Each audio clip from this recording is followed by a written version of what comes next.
Scottie Scheffler exposes Rory McIlroy's illegal advantage. This isn't gossip from the clubhouse. It is a full-blown civil war inside the locker room. The world number one just publicly turned on the world number two, not over a bad putt, but over a vicious personal attack that left the entire sport divided. And honestly, the pure entitlement dripping off this whole mess makes my blood boil. Regular working-class golfers are grinding through a cost-of-living crisis, barely affording green fees and equipment, yet these multi-millionaire country club elites are calling each other cheaters and frauds over a few blades of rough. It is an absolutely grotesque circus, proving these spoiled millionaires care more about their fragile egos than the integrity of the game they pretend to protect. But look past the schoolyard bickering. Scheffler isn't just defending his friend, he is exposing a massive, inconvenient truth about how golf is actually policed. Because when you dig into what really happened at the 2025 PGA Championship, the word illegal takes a wild turn. Both Scheffler and McIlroy had drivers that failed USGA tests that week. The real scandal isn't Rory's mouth. It's the system that picks and chooses who gets punished. Let me show you the hypocrisy behind this feud. Personally, Scheffler is absolutely right to call out the double standard. Do you think Rory crossed the line? Drop it below. And if no BS golf breakdowns are your thing, subscribe. That intro just set the stage for a civil war nobody saw coming. But before we understand why Scheffler's words cut so deep, we need to go back to the exact moment this whole feud ignited. It happened at Royal Birkdale during the 2026 Open Championship. And it started with a man who wasn't even part of the argument until Rory dragged him into it. Bryson DeChambeau was playing the second round. His ball found the thickest rough on the course. You know the stuff, the kind that swallows golf balls and forces players to hack out sideways just to advance it 10 yards. Bryson stood over his lie, took a few practice swings, and then made what looked like a completely normal swing. But the television cameras caught something else. Slow-motion replay showed his right foot pressing down on the grass behind the ball just before he addressed it. The penalty came quickly. 2 strokes. The officials ruled that Bryson had improved his area of play, compressing the rough behind his ball to give himself a cleaner strike. He lost his mind. Anyone who has watched Bryson over the years knows he doesn't handle rules disputes quietly. He argued with the officials for nearly 20 minutes. He threatened to withdraw from the championship entirely. At one point, he was on the phone with his team, reportedly telling them he was ready to walk off the course. The delay pushed back tee times for half the afternoon groups. Volunteers stood around waiting. Players in the clubhouse were stuck, unable to warm up properly because nobody knew when the second round would resume. Bryson finally finished his round. He signed for his scorecard, shook his head, and walked straight to the locker room without speaking to any reporters.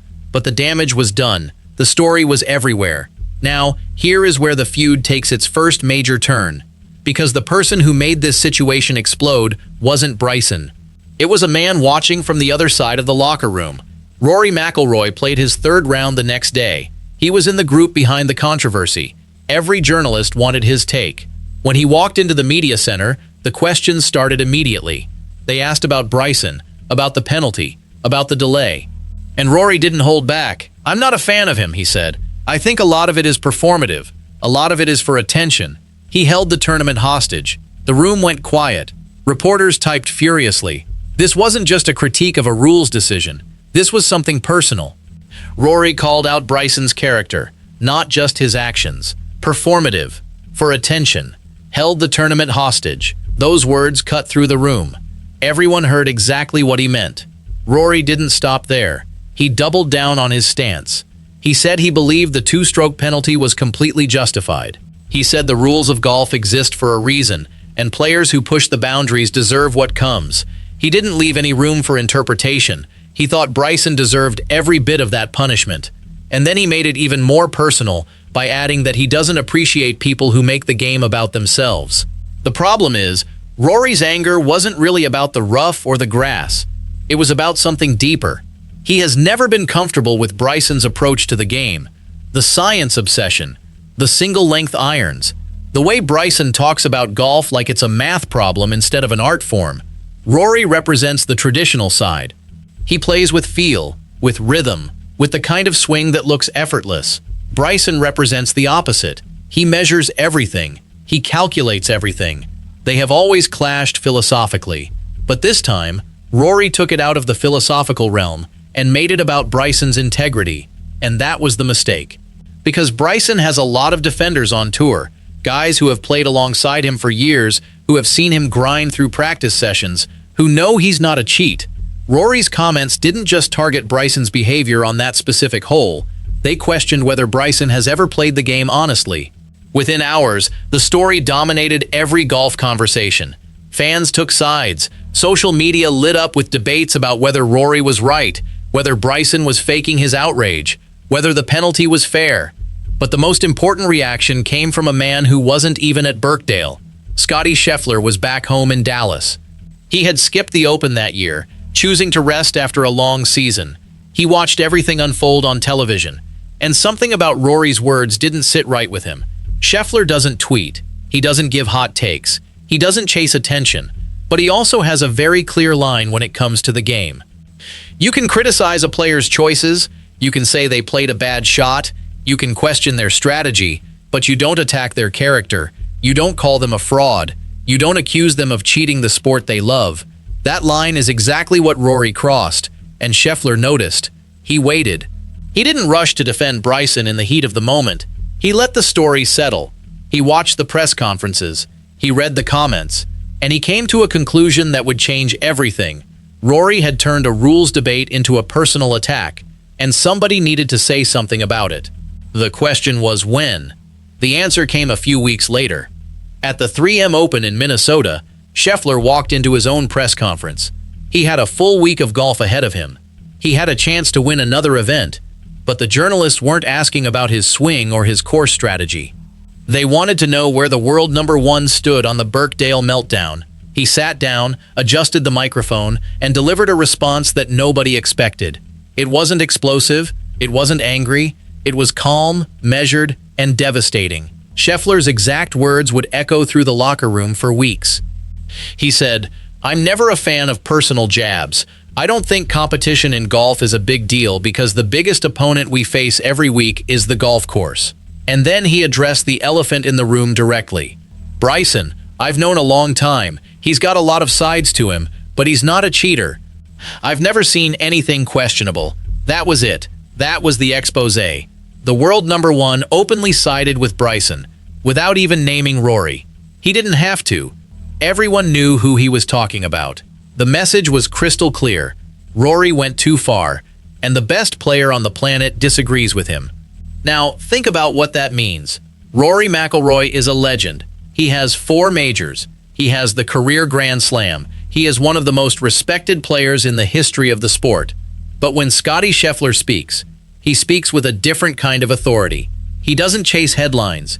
He doesn't exaggerate. He doesn't do drama. So when he says something, people listen. And what he said, in plain English, was that Rory's comments were out of line. The feud was officially on. The 2 most powerful voices in men's golf were now on opposite sides of a public argument. And the entire sport had to pick where they stood. But here is the part that makes this whole mess even more complicated. Remember the word illegal in the title? Rory didn't just accuse Bryson of bending the rules at Burkedale. He made it sound like Bryson operates outside the boundaries of fair play. He painted him as a guy who cuts corners. Scheffler's defense of Bryson cut through that narrative. He said, in front of the world, that Bryson is not a cheater, that he has never seen anything questionable from Bryson in all their years playing together. That's not just a polite disagreement. That's a direct contradiction of Rory's implication. That press conference changed everything. What happened next would drag another player into the crossfire. Xander Schauffele had been watching the feud from the sidelines. 2-time major champion, a guy who stays out of drama as much as Scheffler does. But Xander had seen something he couldn't ignore, and when he finally spoke, he dropped a bomb that made the Birkdale controversy look like a warm-up. Xander was in the group right behind Bryson at Royal Birkdale. He had a front-row seat to the penalty, the argument, and the chaos. After his round, he was asked about it, and instead of dodging the question like most players would, he gave a surprisingly honest answer. "I think it's unfortunate," Xander said. "In deep rough like that, it's hard to tell what you're standing on. I don't think Bryson was trying to gain an advantage. He was just trying to make a swing. That was the first crack in Rory's narrative. Xander, a respected voice with no skin in the Bryson-Rory rivalry, had just publicly disagreed with Rory's assessment. He didn't attack Rory directly. He just stated his honest opinion, and that opinion was Bryson wasn't cheating. But Xander wasn't finished. A few days later, in a separate interview, he made a comment that would change the entire conversation. He was asked about equipment testing on the PGA Tour, and he casually mentioned something that had been quietly buried in the news cycle months earlier. Both Scottie and Rory had drivers that failed USGA testing at the PGA Championship last year, Xander said. They both had to switch to backups. Nobody made a big deal about it then. That was the moment the door swung open, because Xander had just connected the illegal accusation to something completely different. If Rory was so concerned about players breaking the rules, why wasn't he talking about his own driver failure? Why was he attacking Bryson for a rules violation that, in Xander's opinion, wasn't even intentional? One player's opinion carried more weight than most. Max Homa was about to prove why. Max Homa stepped up next. He is one of the most beloved players on tour. He's funny, he's self-deprecating, he's the guy everyone likes. So when Max speaks, people listen. And Max didn't mince words. Bryson's not a cheater, Max said flatly. I've played with him. I've seen him call penalties on himself. He's more honest than most of us. Rory crossed a line by saying that stuff. Max Homa is not a confrontational guy. He's not looking for fights, but he was willing to call out Rory directly, and that sent a signal to the rest of the locker room. It was okay to take sides. The dam was breaking. Other players started chiming in, not with full statements, but with subtle nods of agreement. A like on a tweet here, a careful answer in a press conference there. The locker room was splitting into two camps. One camp supported Rory's tough stance on rules and accountability. The other camp felt Rory had gone too far and that Bryson deserved more respect. The silence from one corner of the locker room was deafening. Kevin Kisner finally broke it. Kevin Kisner had been watching the feud from a distance. Kisner is a veteran. He's been around the tour for over a decade. He's seen everything. Tiger's dominance, the LIV split, the equipment wars. When Kevin Kisner speaks, it's usually with a dry sense of humor and a dose of reality. But this time, his words carried weight. I don't get why everyone's so upset, Kisner said. Rory said what he said. Bryson did what he did. It's golf. Move on. But if we're going to talk about unfair advantages, let's talk about Augusta. He was referring to the 2026 Masters. Rory had won his second green jacket in a row, and he did it after spending weeks practicing at Augusta National. He had flown down multiple times before the tournament. He had the course dialed in. He knew every slope, every break, every pin position. Other players couldn't do that. They didn't have the access. They didn't have the schedule flexibility. It wasn't against the rules, but it sure didn't feel fair. Rory had even said it himself. The last few weeks, this place has felt like my home course. I know where to miss it. I know what every slope does. Kisner had a point. If we're going to talk about illegal advantages, shouldn't we talk about the guy who has essentially rented Augusta National for a month? Shouldn't we talk about the guy who can practice on the same greens every single day while other players are grinding in Florida or Texas, trying to stay sharp on anonymous public courses? The irony was becoming harder to ignore. Rory had criticized Bryson for bending the rules at Burkedale. But Rory's own preparation for the Masters had given him an advantage that nobody else could access. It was legal, but it was unfair. And that's exactly the kind of hypocrisy that Scheffler had been warning everyone about. Two other players had been watching closely. Their takes would shift the entire conversation. Justin Thomas had been watching the chaos from the sidelines. Justin Thomas is a major champion. He's won the PGA Championship. He's been in the top 5 of the world ranking. He's also one of the most vocal players when it comes to tour politics. He had already called the USGA's ball rollback selfish earlier in the year. Now he had something to say about the Birkdale controversy. Everyone's talking about Bryson and Rory, Justin said, but nobody's talking about why this even happened. The rules are a mess. The officials are inconsistent. We're out here guessing what's legal and what's not. That's the real problem. He wasn't defending Bryson. He wasn't attacking Rory. He was pointing a finger at the USGA and the R&A, the same organizations that couldn't even test drivers properly. The same organizations that were about to roll back the golf ball and make the game harder for everyone. The real enemy, according to Justin Thomas, wasn't in the locker room. It was in the boardroom. Lucas Glover agreed. Lucas Glover had been openly critical of the PGA Tour's leadership for months. He had called the field size cuts insulting. He was tired of the suits making decisions without consulting the players. When the Burkedale controversy hit, Glover saw it as just another symptom of a broken system. "The officials have too much power," Glover said. "They make these calls and we just have to accept them. But when the calls are wrong, there's no appeal. There's no accountability." Bryson got railroaded, in my opinion. Every piece of this puzzle pointed to one man. Scottie Scheffler was at the center of all of it. Scheffler's philosophy is simple. He believes golf should reward skill, not luck. He hates rules that introduce randomness. He hates course setups that turn tournaments into lotteries. At the 2025 PGA Championship at Quail Hollow, he had hit a perfect drive into the middle of the fairway. His ball picked up mud. The mud changed the flight of his approach shot. He ended up with a double bogey. After the round, he called the situation frustrating. But what he really meant was, this is wrong. Skill should win. Luck should not decide championships. That same philosophy applies to the Birkdale controversy. Bryson's ball was in thick rough. He took a swing. The officials gave him a penalty. Scheffler believes that type of penalty introduces randomness.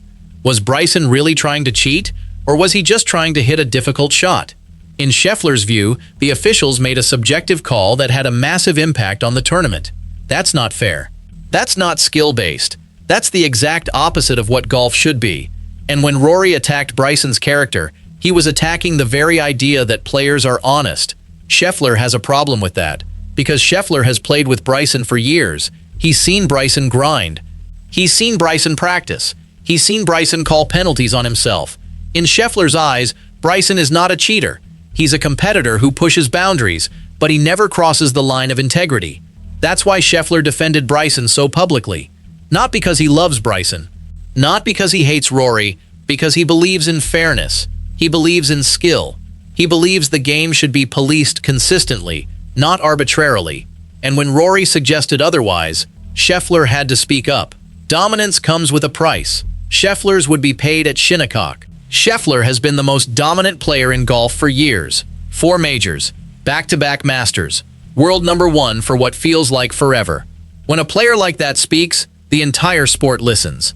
But his biggest test is still ahead of him. The 2026 US Open is being played at Shinnecock Hills. Shinnecock is one of the most punishing courses in America.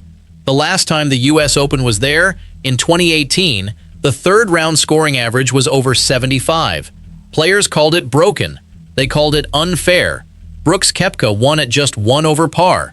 Now Scheffler is walking into that exact same test. And the irony is almost too painful to ignore. The USGA, the same organization that can't test drivers properly, the same organization that has been fighting with players over the ball rollback, the same organization whose inconsistent rules enforcement started this entire feud. They are hosting the championship. They are setting up the course. They are deciding the pin positions. They are the ones who will determine whether Shinnecock rewards skill or descends into chaos. Scheffler has never won the US Open. It's the one major that has eluded him. He has the Masters, the PGA, and the Open Championship. He needs this one to complete the career Grand Slam. He would join an elite club that includes Jack Nicklaus, Tiger Woods, and Rory McIlroy. It would cement his legacy as one of the greatest golfers who ever lived. And the final round falls on his 30th birthday. You couldn't script it better. But there's a catch. Shinnecock is exactly the kind of course that Scheffler has been warning everyone about. Fast greens, narrow fairways, brutal rough. One bad bounce and your tournament is over. One questionable pin position and you're making double bogey. One muddy ball and your perfect drive is punished. This is the collision course. Scheffler is the best player in the world. He deserves to win. He has the skill, the mental toughness, and the momentum. But the system he distrusts is the one standing between him and immortality. The USGA could set up the course fairly and let the best player win. Or they could create a lottery where randomness takes over. Now you understand why this feud matters so much. It's not about a 2-stroke penalty at Burkedale. It's about the future of professional golf. It's about whether skill will be rewarded or eroded. It's about whether players have a voice in how the game is governed. Scottie Scheffler has made his position crystal clear. He believes in fairness. He believes in skill. He believes the people running the game need to be held accountable. And he's willing to say it out loud, even if it means going against the second-best player in the world. Rory McIlroy has made his position clear too. He believes in following the rules. He believes players should be punished when they break them. He believes he was right to call out Bryson. And now, they're both walking into the 2026 US Open. Same tournament, same course, same governing body. The whole golf world is watching. Will the best player alive rise above the chaos? Or will the chaos finally catch even him? The answer starts on the first tee at Shinnecock, and you won't want to miss a single shot.